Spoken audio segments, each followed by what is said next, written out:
কখনো বাড়িঘরে চুরিকাণ্ড, কখনো আবার ধর্মীয় স্থানে চোরের দল। প্রতিনিয়ত এই ধরনের চুরি চালিয়ে যাচ্ছে গোটা উদয়পুর মহকুমা জুড়ে।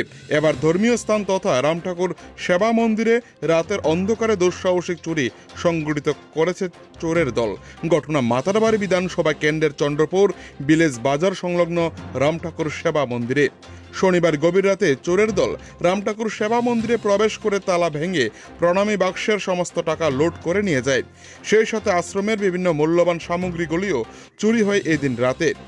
রবিবার সকালে ভক্তরা এলাকার পাশ দিয়ে যখন যাচ্ছিল তখন দেখতে পায় আশ্রমের তালা ভাঙা অবস্থায় রয়েছে এবং লুটপাট চালানো হয়েছে গোটা আশ্রম জুড়ে।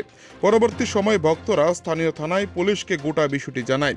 পুলিশ চুরির ঘটনার খবর পেয়ে রামঠাকুর সেবা মন্দিরে ছুটে যায় গোটা ঘটনা তদন্ত করার জন্য। জানা যায় পুলিশ এই চুরির ঘটনার সাথে যারা যুক্ত রয়েছে তাদেরকে গ্রেপ্তার করতে ময়দানে অভিযান চালিয়েছে। গ্রামীণ এলাকায় এই ধরনের চুরিকাণ্ড রীতিমতো চাঞ্চল্য সৃষ্টি করেছে রামঠাকুর এর ভক্তদের মধ্যে। চন্দ্রপুর থেকে নিজস্ব প্রতিনিধি রিপোর্ট, টিভি 100 বাংলা। এটা শ্রী শ্রী রামঠাকুর সেবা আশ্রম চন্দ্রপুর ভিলেজ রামঠাকুর সেবাশ্রম মন্দির।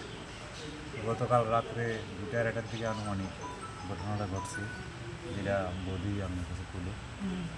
এইখানে মনে করেন প্রণামী বাক্স কত টাকা থাকতে পারে, এটা যারা মন্দিরের সেবাইতে আছেন তারাই কিন্তু বলতে পারবে। তারা একটা বছরের নির্দিষ্ট সময় বাক্সটা খুলে, এর মধ্যে তো গতিতে এরকম ঘটনা ঘটছে না আমাদের গ্রামে। রাস্তার পাশে একটা আসলো প্রণামী বাক্স, ওইটা কয়েকবার হয়েছে, কিন্তু এখানে আসার পর আর এরকম ঘটনা ঘটে না। এখন প্রশাসনকে খবর দেওয়া হয়েছে, প্রশাসন আইবে, দেখা যাক কী করা যায়। এটা মন্দিরের নাম কি? মন্দিরের নাম শ্রী শ্রী রামঠাকুর সেবাশ্রম মন্দির। এই জায়গাটার নাম কি? জায়গাটার নাম চন্দ্রপুর ভিলেজ। কত নম্বর ওয়ার্ড? এটা 3 নম্বর ওয়ার্ড, চন্দ্রপুর ভিলেজ পঞ্চায়েত 3 নম্বর ওয়ার্ড।